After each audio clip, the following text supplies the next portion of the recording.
الحمد لله رب العالمين والعاقبة للمتقين والصلاة والسلام على سيد الأنبياء والمرسلين. قال الله تعالى وتبارك في القرآن المجيد والفرقان الحميد. بسم الله الرحمن الرحيم. إنا أعطيناك الكوثر فصل لربك وانحر إن شانئك هو الأبتر. صدق الله مولانا العظيم وصدق رسوله النبي الكريم الرؤوف الرحيم.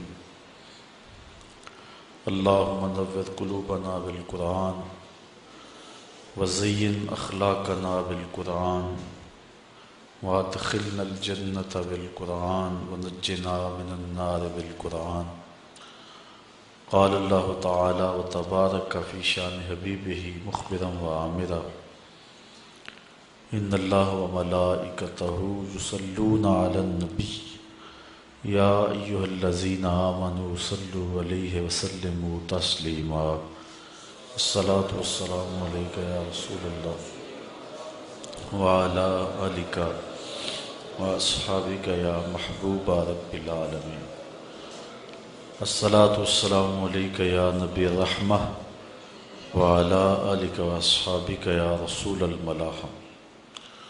تمام حمد و ثنا، تعریف و توصیف اللہ جل مجدہ الکریم کی ذات بابرکات کے لیے، جو خالق کائنات بھی ہے اور مالک شش جہات بھی.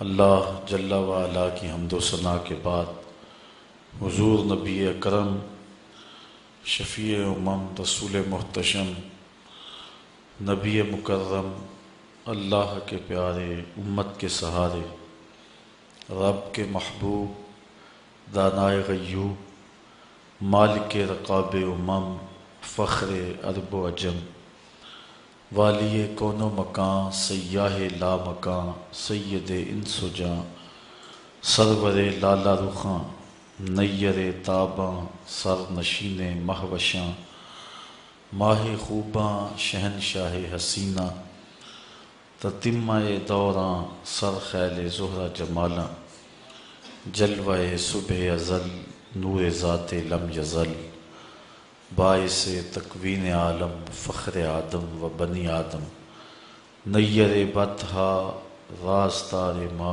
اوہا شاہد ما طغا صاحب علم نشرہ معصوم آمنہ احمد مجتبیٰ حضرت محمد مصطفیٰ صلی اللہ علیہ وسلم کے حضور ناز میں اپنی عقیدتوں ارادتوں اور محبتوں کا خراج پیش کرنے کے بعد واجب الاحترام ذوی الاحتشام برادران اسلام السلام علیکم ورحمۃ اللہ وبرکاتہ.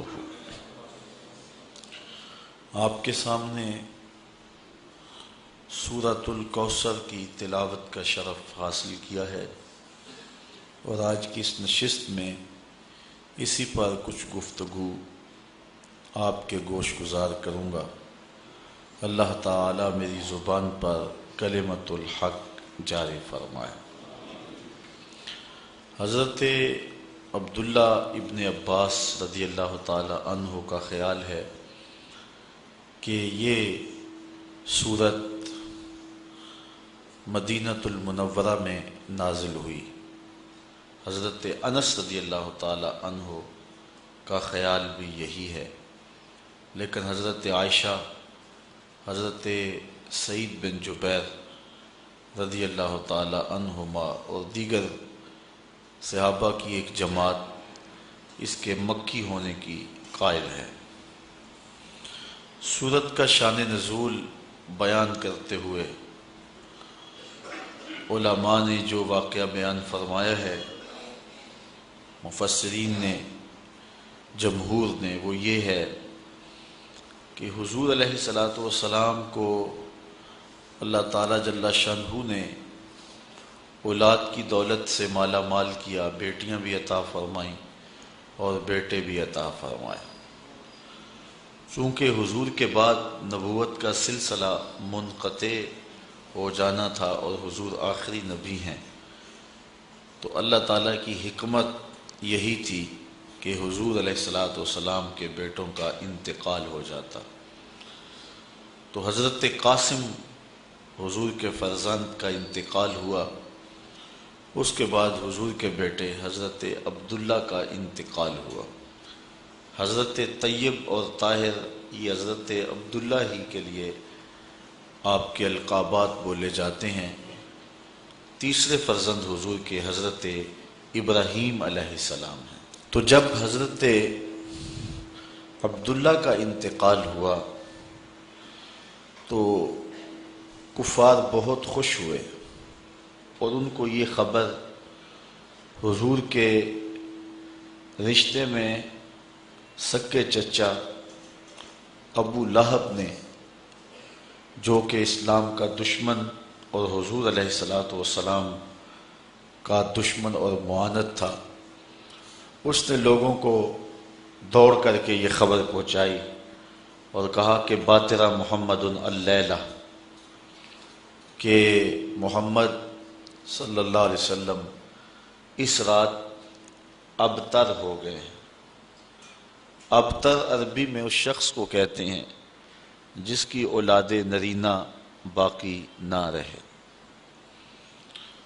تو کافر اس خبر پہ بہت زیادہ خوش ہوئے، اور انہوں نے کہا کہ اب اگر یہ شخص اپنے سلسلے کو پھیلا بھی لیتا ہے تو یہ اس کی زندگی تک ہی ہوگا، بعد میں اس دین کا کوئی نام لینے والا نہیں رہے گا، اس لیے کہ جب اس کی اپنی اولاد نرینہ نہیں رہی تو پھر جانشینی اور اس پیغام کے ابلاغ کے لیے آگے کون بڑھے گا اور اس پیغام کو کون آگے پھیلائے گا۔ اور ایک روایت میں عاص بن وائل، یہ وہ بدبخت شخص ہے کہ جس نے حضور علیہ الصلاۃ والسلام کو یہ طعنہ دیا کہ آپ ابتر ہیں، تو اس پر یہ سورت، جسے سورۃ الکوثر کہا جاتا ہے اور اس کے اور بھی متعدد نام ہیں، نازل ہوئی۔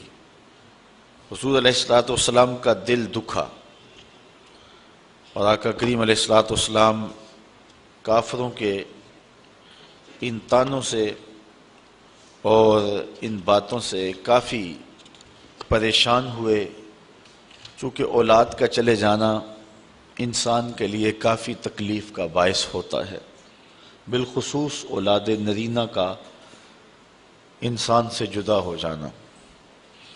تو ایک دکھ حضور کے دل پر یہ تھا، دوسرا اس موقع پر اخلاقی حدوں کو پھلانگ کر کے انہوں نے طعنہ زنی کا آغاز کیا اور حضور علیہ الصلاۃ والسلام کو ذہنی اور قلبی تکلیف پہنچائی۔ تو آقا کریم علیہ الصلاۃ والسلام جب آزردہ خاطر ہوئے، دل اطہر زخم ہوا، پہلے ہی اس راستے میں بڑے دکھ سہے تھے، تکالیف، آلام اور مصائب حضور نے برداشت کی تھیں، راہ دین میں انہیں بدنی، ذہنی اور قلبی تکلیفات برداشت کرنا پڑی تھیں، کانٹے بچھائے گئے، گڑھے کھودے گئے، اجریاں ڈالی گئیں، گلے میں کپڑا ڈال کے تاؤ دیا گیا، اور مکے کے بازاروں میں حضور کے ساتھ جو سلوک ہوا، آپ تاریخ پڑھیں تو کلیجہ منہ کو آتا ہے کہ حضور نے کس قدر محنت اور کوشش اور تگ و تاز اور جد و جہد فرمائی اور راستے میں آنے والی ہر تکلیف کو برداشت کیا۔ ایک دن حضور گھر تشریف لائے تو کسی کافر نے حضور کے سر انور پہ کوڑا ڈالا ہوا تھا، تو حضرت سیدہ فاطمہ رضی اللہ تعالی عنہا پانی کا کوزہ لے کر آئیں اور اپنے باپ کا سر دھو رہی ہیں اور ساتھ آنسو بہائے جا رہی ہیں، اور آقا کریم علیہ السلام اپنی بیٹی کو تسلی دیتے ہیں۔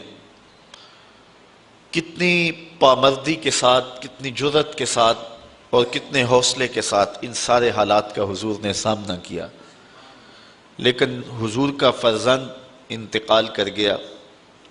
حضرت عبداللہ فوت ہوئے تو قلب اطہر پہ بیٹے کی جدائی کا صدمہ بالکل تازہ تھا کہ کافروں نے اس کا بھی مذاق اڑایا،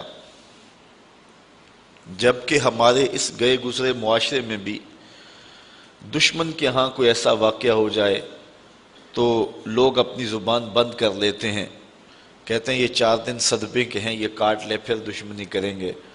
لیکن وہ اسلام کے کتنے سخت معاندین تھے کہ جنہوں نے اس موقع پر بھی طعن و تشنیع کے تیروں کا رخ نہ موڑا اور حضور کو تکلیف پہنچائی، اور اس بات پر بھی ابتر ہونے کا طعنہ دیا۔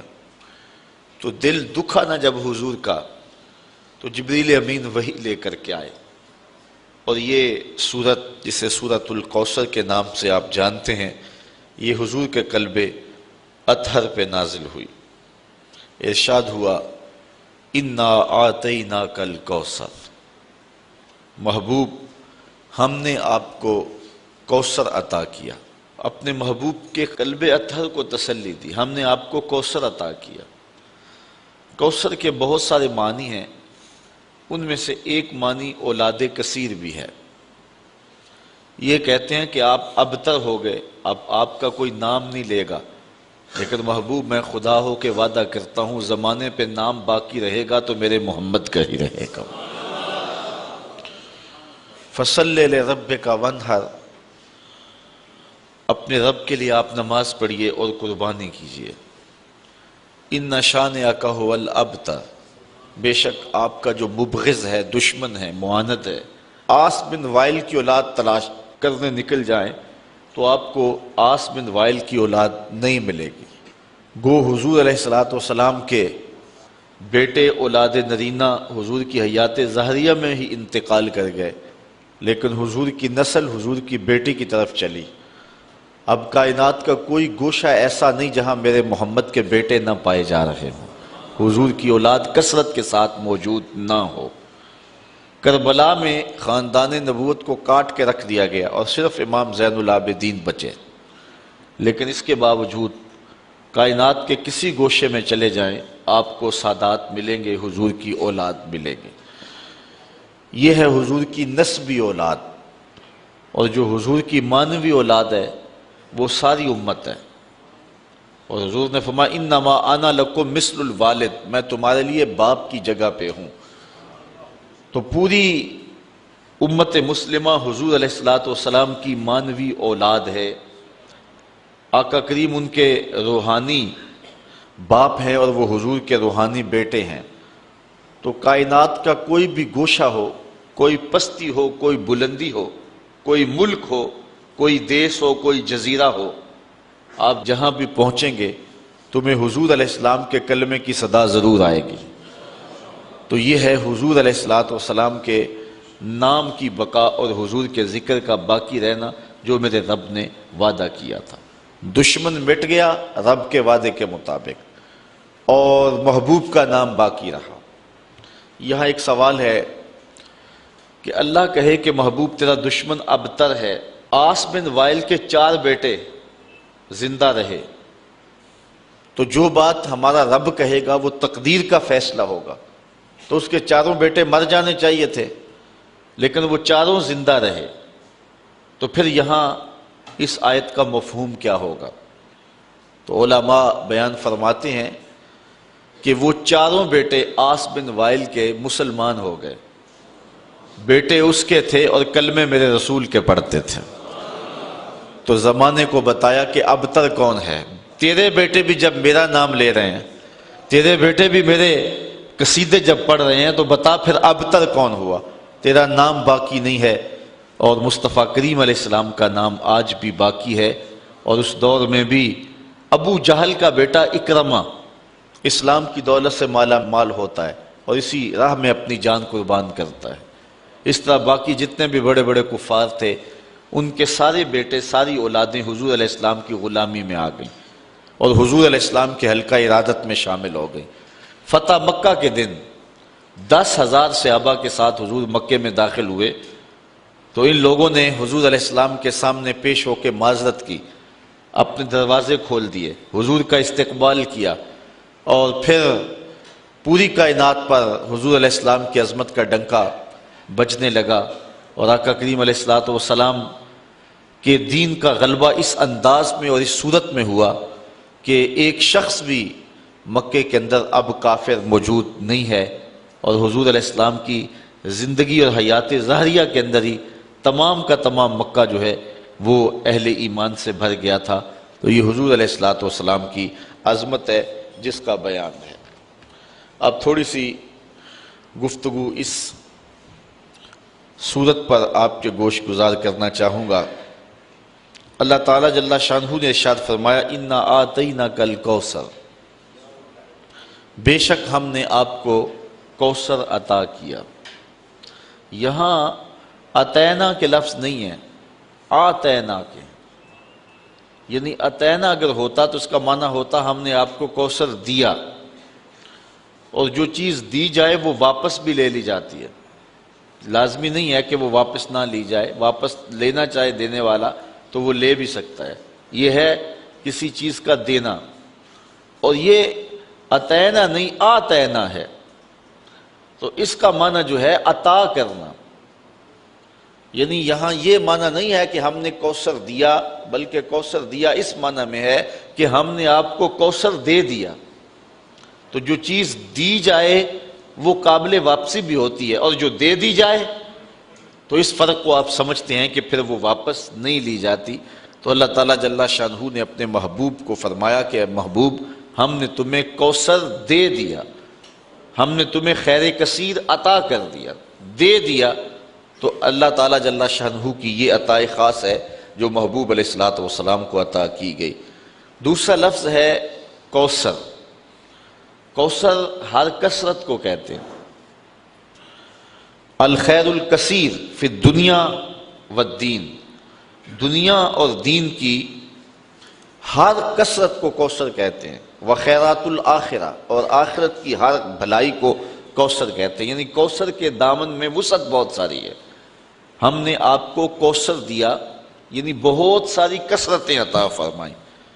اس پر علماء نے بہت کچھ لکھا ہے اور اس کے کئی معنی اور کئی اس کے مطالب بیان فرمائے ہیں کہ کوثر سے مراد کیا ہے۔ مفسرین کی ایک جماعت یہ کہتی ہے کہ کوثر سے مراد ایک نہر ہے جو جنت میں بہتی ہے، وہ محبوب علیہ السلام کو عطا کی گئی۔ تو یہاں محبوب کو کہا کہ محبوب یہ دنیا کیا ہے، آپ کو تو جنت کی نہر عطا کر دی گئی ہے۔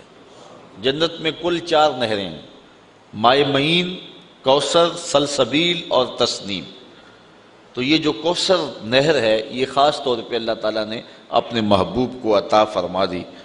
حضرت انس رضی اللہ تعالیٰ عنہ سے روایت ہے، حضور نبی رحمت صلی اللہ علیہ وآلہ وسلم نے ارشاد فرمایا کہ جنت میں ایک نہر ہے جس کا نام کوثر ہے، اس کے جو کنارے ہیں وہ سونے اور چاندی کے ہیں، اور اس کے نیچے جو زمین ہے وہ موتیوں، ہیروں اور جواہرات کی ہے، اور اس کی مٹی کستوری کی ہے۔ اور حضور نے یہ بھی ارشاد فرمایا کہ اس کا جو پانی ہے وہ دودھ سے زیادہ سفید ہے، شہد سے زیادہ میٹھا ہے، اور برف سے زیادہ شفاف اور ٹھنڈا ہے، اور اس میں بختی اونٹوں کی گردنوں کے برابر گردنیں رکھنے والے جانور ہیں جو اس نہر کے اندر جو ہیں وہ تیرتے ہیں۔ ایک روایت میں ہے حضرت عمر رضی اللہ تعالی عنہ نے جب حضور سے اس کوثر کا تذکرہ سنا جس کے بارے میں حضور نے فرمایا کہ یہ خاص نہر اللہ نے مجھے عطا کی ہے، تو حضور نے فرمایا اس کا پانی شہد سے زیادہ میٹھا ہے، برف سے زیادہ ٹھنڈا ہے، اور دودھ سے زیادہ سفید ہے، اور اس کی تہ میں کستوری بچھی ہوئی ہے، اس کے سونے اور چاندی کے کنارے ہیں، اور اس میں بختی اونٹوں کی گردنوں کے برابر جانور ہیں۔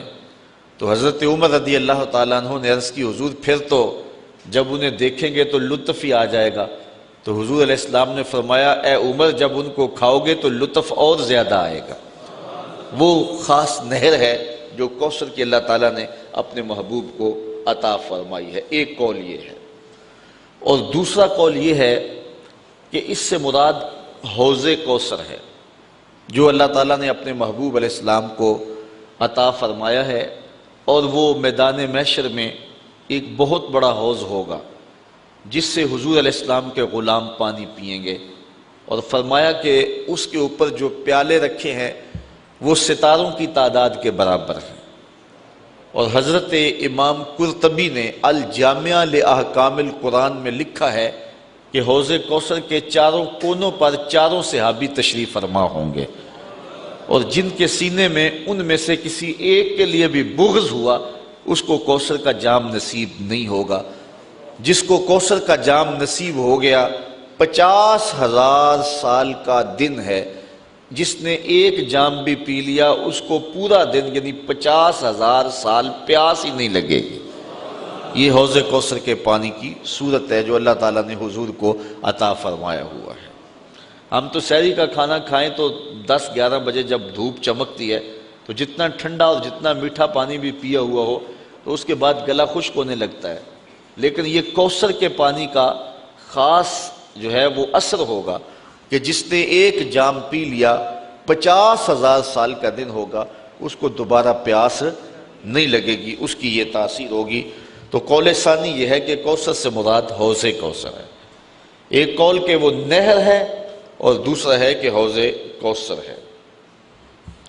تیسرا قول جس کو مفسرین نے امام فخر الدین رازی نے بیان فرمایا، الکوثر اولادہ، وہ جو قول میں نے پہلے پیش کیا کہ کوثر سے مراد اولاد ہے، کہ انہوں نے اے محبوب آپ کو ابتر ہونے کا طعنہ دیا ہے، جتنی کثرت کے ساتھ تیری اولاد ہوگی محبوب کسی کی ہوگی ہی نہیں۔ زمانے کے اوپر جس قدر تیری اولاد کا پھیلاؤ ہوگا اس قدر کسی اور کی اولاد نہیں ہوگی۔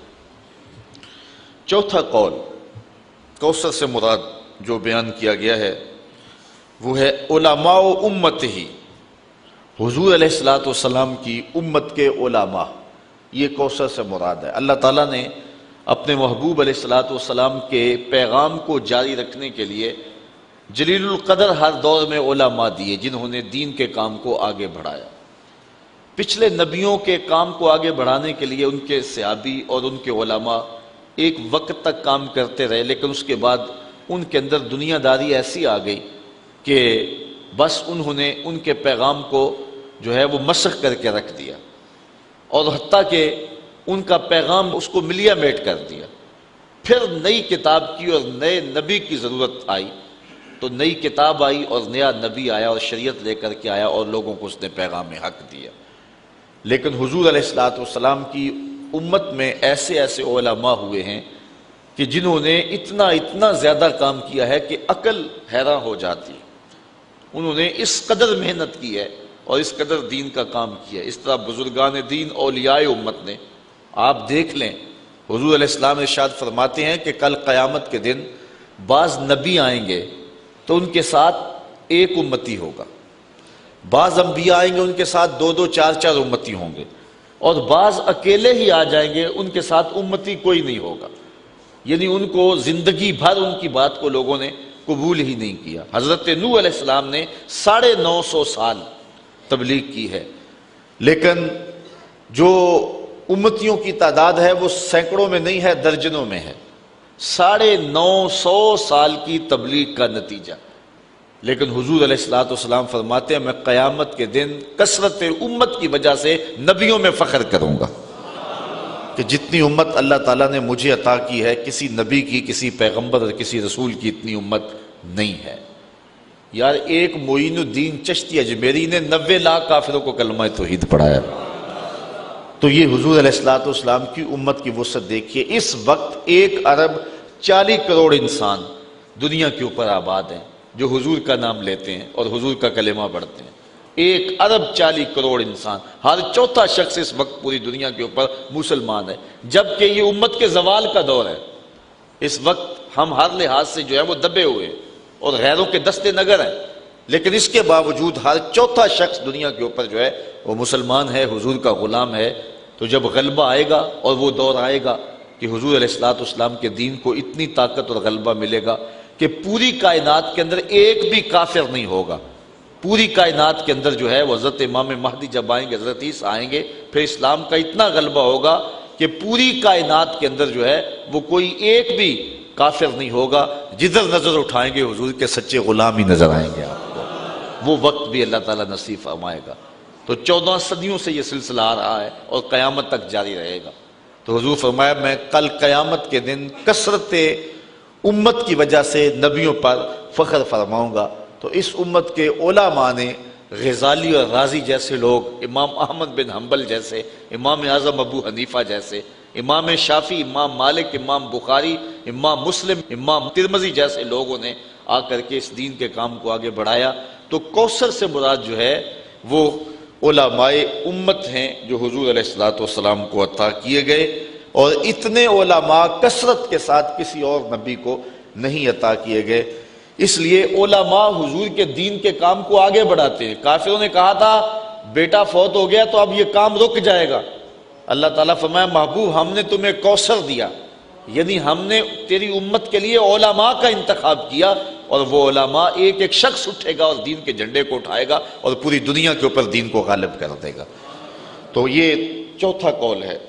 5واں قول الکوثر هو النبوہ، کوثر سے مراد نبوت ہے جو حضور علیہ السلام کو عطا کی گئی۔ گو باقی نبیوں کو بھی یہ نبوت عطا فرمائی گئی ہے، لیکن حضور علیہ السلام کی نبوت اور حضور علیہ السلام کی جو رسالت ہے وہ باقیوں سے ممتاز ہے۔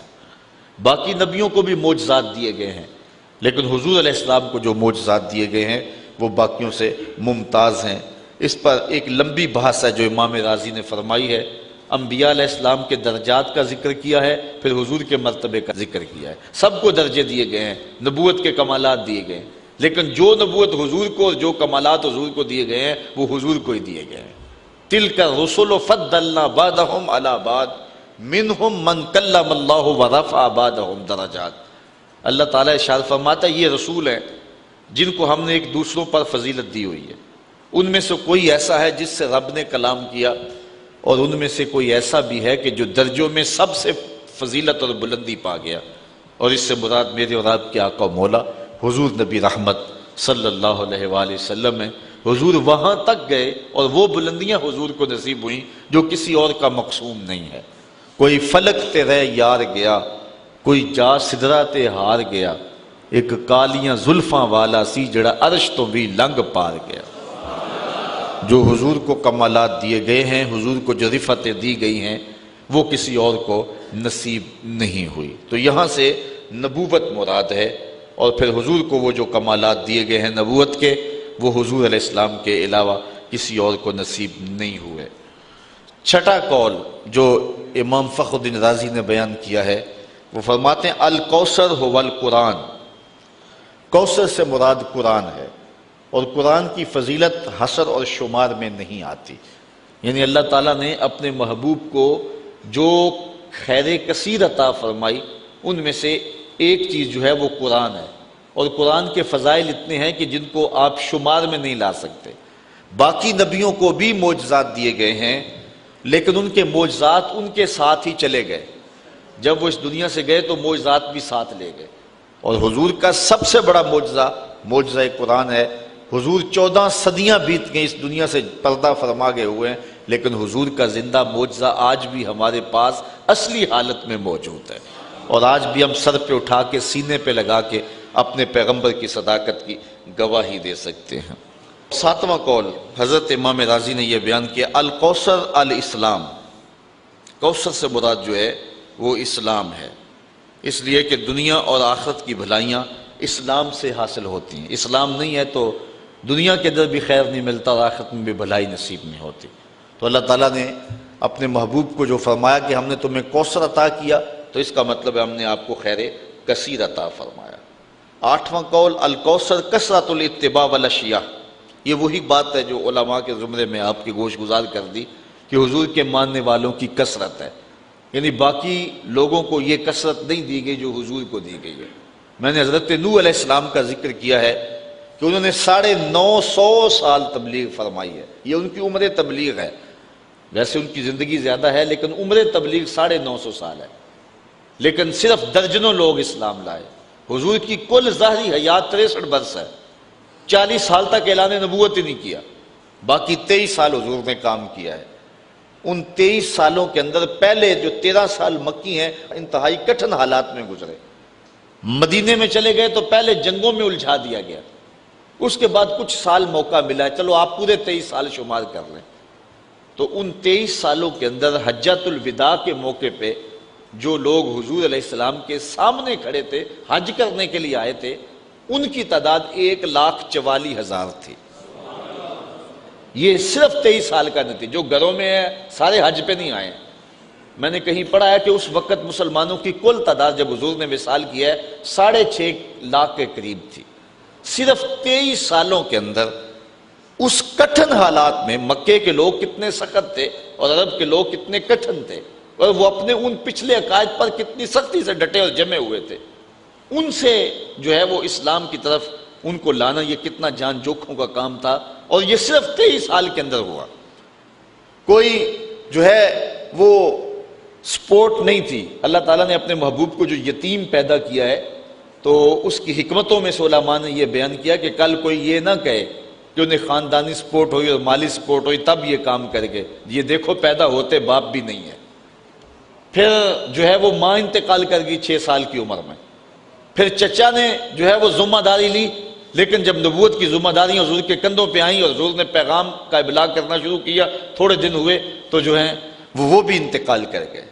آج کل تو تنظیمیں اور آج کل شخصیات کو جو ہے وہ ایجنسیاں آگے لاتی ہیں، سیاسی اور مذہبی تنظیمات کو وہ پروموٹ کرتی ہیں، لیکن مشکل کام ہوتا ہے کہ بغیر کسی کی سپورٹ کے آگے آنا۔ اب یہ دیکھو کار نبوت، حضور علیہ الصلوۃ والسلام کی ذمہ داری، اور آقا کریم علیہ الصلوۃ والسلام پیدا ہوئے باپ بھی نہیں ہے، ماں بھی انتقال کر گئی، چچا بھی انتقال کر گئے، خاندان والے خود مخالفت کر رہے ہیں، ابو لہب مقابلے میں کھڑا، سکا چچا لگتا ہے۔ اور پھر حضور اٹھ کر کے اس پیغام کو کس طرح غالب کر دیا، اور صرف 23 سالوں کے اندر 6.5 لاکھ کے قریب لوگوں کو اسلام کی طرف مائل کر دیا، اور لوگ پھر ایماندار، کیسے پختہ ایماندار تھے، اللہ اکبر۔ اگر بلال کی کہانی پڑھو، ابو بکر اور عمر عثمان کی کہانی پڑھو، مولا کائنات کی کہانی پڑھو، حضرت سلمان فارسی کی کہانی پڑھو، حضرت ابو ذر غفاری کی کہانی پڑھو، تو آپ حیرت زدہ ہوں گے کہ یہ کیسے لوگ ہیں، کیسی جماعت تیار کی، کیسے لوگ تیار کیے۔ ان کے اندر محبت کے جذبے کتنے فراواں تھے، انفاق کے جذبے کتنے فراواں تھے، ان کے اندر اخلاقیات کتنی بلند تھی، جذبہ جہاد کتنا فراواں تھا۔ صرف 23 سالوں کے اندر ایک انقلاب بپا کر دیا۔ مورخ اسلام حفیظ جلندری کہتا ہے وہ کڑکا تھا ایک بجلی کا، یا کہ صوت ہادی، عرب کی زمین جس نے ساری ہلا دی۔ صرف 23 سالوں کے اندر وہ سال انقلاب بپا کیا کہ دنیا حیرت زدہ رہ گئی کہ یہ ہوا کیا۔ ایک عرب نے آدمی کا بول بالا کر دیا، خاک کے ذروں کو ہم دوش سریا کر دیا۔ تو یہ حضور کا کام تھا جو مختصر عرصے میں حضور نے کیا۔ تو کوثر سے مراد کثرت متبعین ہیں جو حضور علیہ الصلوۃ والسلام کی اتباع کرنے والے ہیں۔ 9واں قول علماء بیان فرماتے ہیں الفضائل الکثیر اللاتی فیہ، کہ حضور علیہ الصلوۃ والسلام کے کثرت کے ساتھ فضائل ہیں۔ ان میں سے ایک یہ کہ حضور کی امت جو ہے وہ تمام نبیوں کی امتوں سے افضل ہے، اور حضور تمام نبیوں سے افضل ہیں، اور حضور علیہ الصلوۃ والسلام کو اللہ تعالیٰ نے جو سب سے افضل کتاب ہے قرآن مجید وہ عطا فرمائی، یعنی حضور علیہ السلام کو ہر شے فضیلت والی عطا کی۔ کتاب دی تو وہ کتابوں سے افضل، امت دی تو وہ امتوں سے افضل۔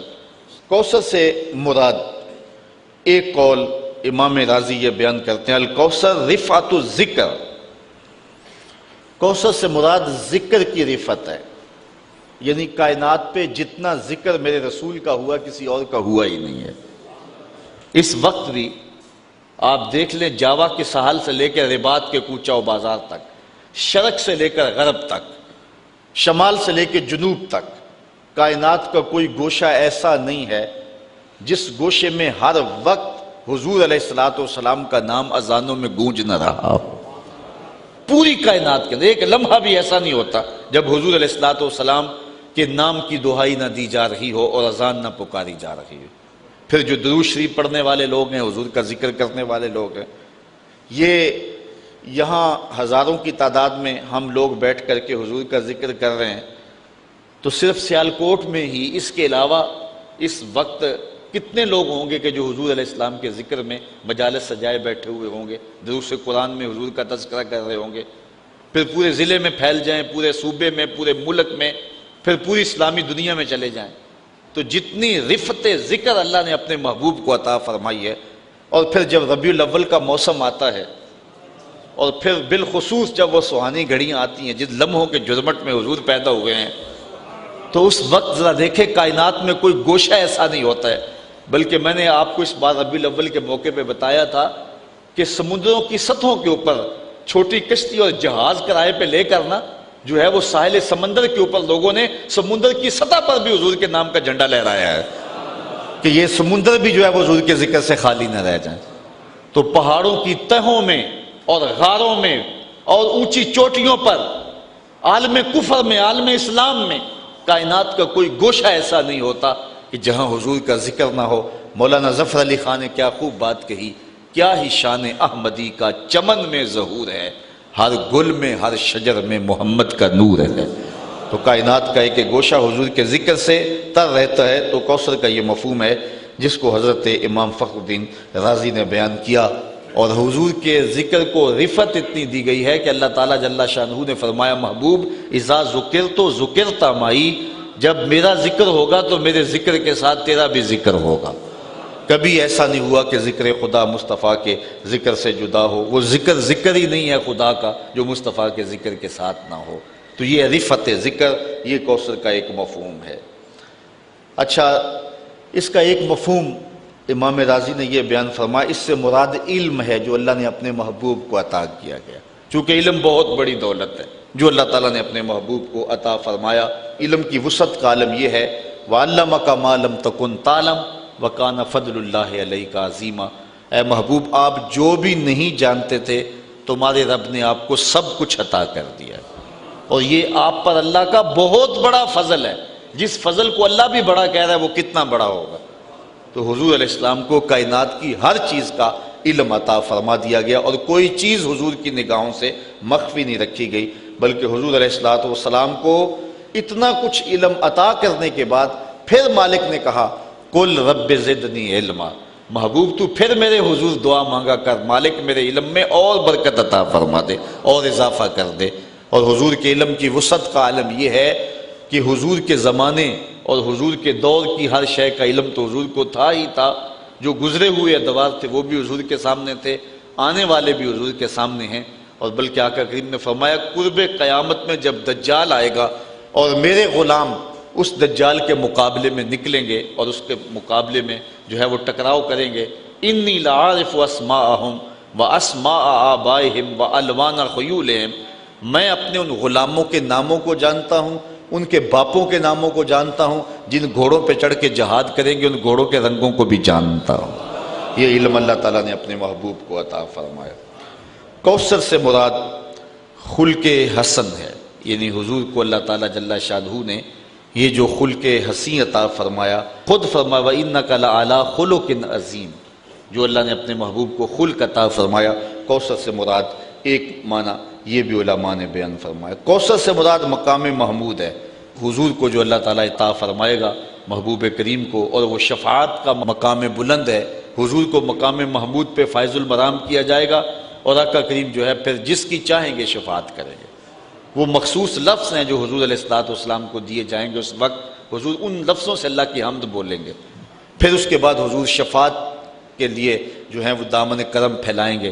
اور حضور کو اللہ تعالیٰ نے یہ اختیار دیا ہے، کہا میرے اللہ نے مجھے اختیار دیا ہے، چاہے جو ہے وہ آدھی امت بغیر حساب کے بخشوا لوں اور چاہے حق شفاعت لے لوں۔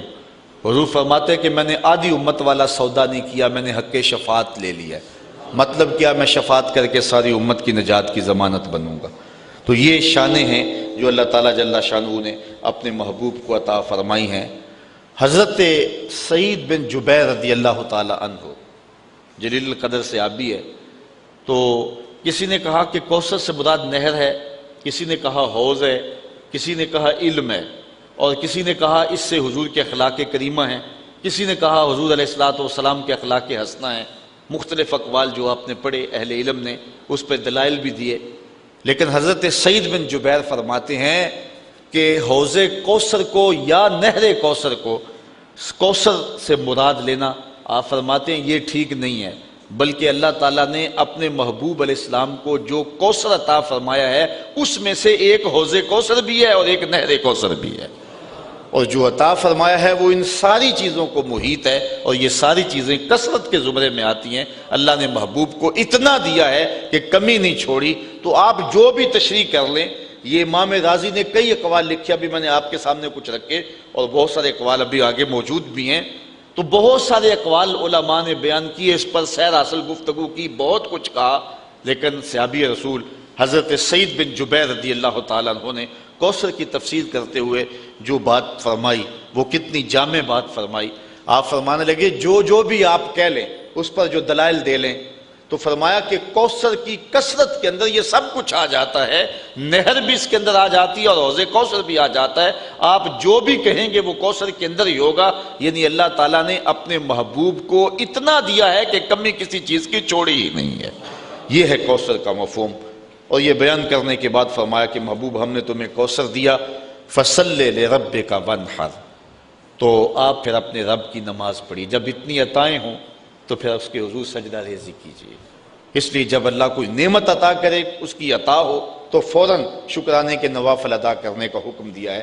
تو اللہ تعالیٰ جل شانہ نے بھی اپنے محبوب کو ارشاد فرمایا فَصَلِّ، تو آپ نماز ادا کیجیے، نماز پڑھیے، لِرَبِّكَ، اپنے رب کے لیے، وَانْحَرْ، اور قربانی دیجیے، جانور ذبح کیجیے، جو ہے وہ اونٹ ذبح کیجیے، اور راہ حق میں خیرات کیجیے۔ اسی طرح جب کسی کو بھی خوشی ملے، کوئی کثرت پائے، تو وہ نفل بھی پڑھے اور خیرات بھی کرے راہ خدا میں۔ یہ حکم اللہ تعالیٰ نے اپنے محبوب کو عطا فرمایا۔ باقی جب کسی کو کوئی نعمت ملے، کوئی کرم نوازی ہو، تو پھر حاسد بھی پیدا ہو جاتے ہیں۔ کوئی دولت مل جائے پھر بھی حاسد ہے، عزت مل جائے پھر بھی حاسد ہے، شہرت مل جائے پھر بھی حاسد ہے۔ تو یہ تو ایک فطری بات ہے۔ تو اللہ تعالیٰ نے محبوب کو اتنا کچھ عطا کیا، پھر حاسدین بھی تو اتنے ہوں گے۔ تو اللہ تعالیٰ نے محبوب کو پھر تسلی دی، اِنَّ شَانِئَکَ هُوَ الْأَبْتَرُ، محبوب اس کی فکر آپ نہ کریں، تیرے دشمن ابتر ہو جائیں گے، وہ جو کریں گے ان کے سارے منصوبے خاک میں مل جائیں گے، اور تیرا جھنڈا زمانے میں اونچا ہو جائے گا، اور کائنات میں جو عزتیں اور جو رفتیں میں تجھے عطا کی ہیں ان کو تیری ذات سے کوئی چھین نہیں سکے گا۔ اور جو ہے وہ حاسد جو ہے وہ محسود کی نعمت کا زوال چاہتا ہے، یہ حاسد کا کام ہوتا ہے۔ اس لیے اِنَّ شَانِئَکَ هُوَ الْأَبْتَرُ، جو تیرا مبغض ہے، جو تیرا دشمن ہے، وہ تباہ و برباد ہو جائے گا، اور وہ کبھی بھی جو ہے وہ یہ دولت آپ سے نہیں چھین سکے گا، اور آپ کو جو عزتیں اور عطائیں ہم نے عطا کی ہیں ان کو جو ہے وہ کوئی بھی آپ سے نہیں لے سکے گا۔ تو واقعی ایسا ہوا کہ محبوب علیہ الصلوۃ والسلام کے جو دشمن تھے وہ ابتر ہو گئے، ذلیل و رسوا ہو گئے، زمانے کے اوپر ان کا نام و نشان بھی نہ رہا۔ لیکن محبوب علیہ السلام تو خیر محبوب رہے نا، حضور کا نام و نشان کیا کوئی مٹا سکتا ہے، اور حضور کا ذکر کون کوئی کم کر سکتا ہے؟ میرے محمد عربی کے بلال کا ذکر کوئی کم نہیں کر سکتا ہے۔ یہاں علامہ اقبال علیہ رحمہ کا لہجہ دیکھیے، کتنی خوبصورت بات کر گئے۔ اقبال یہ کس کے عشق کا فیض عام ہے، رومی فنا ہوا حبشی کو دوام ہے۔ اس وقت کا جو ہے وہ عظیم المرتبت شخص، اس دور کا سلطنت روم کا شہنشاہ، اس دور کی سپر پاور آپ کہہ لیں، اس دور کا اوباما کہہ لیں آپ، لیکن اس دور کے اوباما کا آج دنیا نام بھی نہیں جانتی کہ وہ رومی شہنشاہ کا نام کیا تھا۔ لیکن معاشرے میں جس کو سب سے کم تر اس زمانے میں سمجھتے تھے وہ غلام کو سمجھتے تھے، اور بلال حبشی رضی اللہ تعالیٰ عنہ جو کہ غلاموں کی صف کا آدمی ہے، حضور سے جڑا ہے، اوج ثریا کی بلندیوں تک پہنچ گیا۔ آج 14 صدیاں بیت گئی، بلال کا نام آج بھی ممبروں پہ لیا جا رہا ہے، اور اس وقت کا جو سپر مین کہلاتا تھا آج اس کا نام بھی زمانے کو یاد نہیں ہے۔ تو اقبال کہتا ہے پھر بتاؤ نا، پھر نام باقی کس کا رہا؟ جب میرے مصطفیٰ کے غلام کا نام کوئی نہیں بتا سکتا ہے تو میرے محمد عربی کے نام اور ذکر کو کون نیچا کر سکتا ہے؟ تو اس لیے اللہ تعالیٰ نے فرمایا محبوب پریشان نہیں ہونا ہے، جمع خاطر رکھنا ہے، تسلی رکھنی ہے، یہ دشمنوں نے آپ کو جو تانا دیا اس سے آپ کا دل ضرور دکھا اور آپ کو تکلیف ضرور پہنچی، اور جو ہے وہ انسان کی طبع کی جو ہے وہ نزاکت ہی ایسی ہے کہ اس کو تکلیف اس سے ہوتی ہے، لیکن تیرا رب محبوب تجھ کو تسلیاں دے رہا ہے کہ ہم نے تجھے کوثر عطا کیا، یہ جو مرضی کرتے پھریں، جو مرضی بھونکتے پھریں، ان کے کہنے سے کچھ نہیں ہوگا، نہ تیری عظمتیں کم ہوں گی اور نہ تیری عظمتوں کو گھٹایا جا سکے گا۔ بس آپ اپنے رب کے حضور نماز ادا کیجئے اور قربانی کیجئے۔ اور رہی بات آپ کے دشمن اور معاندین کی، ان شانئک ھو الابتر، وہ ہمیشہ ابتر ہی رہیں گے۔ اس زمانے میں بھی جن لوگوں نے حضور علیہ الصلوۃ والسلام کو گالیاں دی، برا بھلا کہا، آج ان کا نام جو ہے وہ معاشرے سے، دنیا سے، تاریخ سے جو ہے وہ مٹ گیا، اگر موجود ہے تو ایک بدنوا دھبے کی صورت کے اندر موجود ہے۔ اس طرح وہ بد نصیب جو اس دور میں حضور نبی رحمت صلی اللہ علیہ وسلم کی توہین کرتے ہیں، یہ بھی دنیا کے اوپر رسوائی اور ذلت کی زندگی اب بھی گزار رہے ہیں۔ سلمان رشدی نے کہا تھا کہ میری زندگی بھی کوئی زندگی ہے کہ جو ہے وہ روشن دان پر چڑیا بھی پر مارے تو میں جو ہے وہ خوف زدہ ہو جاتا ہوں کہ کوئی شخص جو ہے وہ میری جان لینے کے لیے آ گیا ہے، نہ میں آزادی سے گھوم سکتا ہوں اور نہ جو ہے وہ میں اپنے گھر کے اندر اپنے آپ کو محفوظ سمجھتا ہوں۔ تو جس شخص نے جو حضور علیہ الصلوۃ والسلام کی توہین کی، اس کی زندگی تنگ کر دی گئی اور دنیا کے اوپر بھی رسوا کر دیا گیا، ابھی آخرت کی رسوائی باقی ہے۔ تو اس لیے حضور کے معاندین، حضور کے دشمن مٹا دیے جائیں گے، ان کا تشخص ختم کر دیا جائے گا۔ اور جہاں تک حضور کا نام ہے، اعلیٰ حضرت کا یہ شعر کتنا آفاقی ہے، آپ فرماتے ہیں کہ رہے گا ان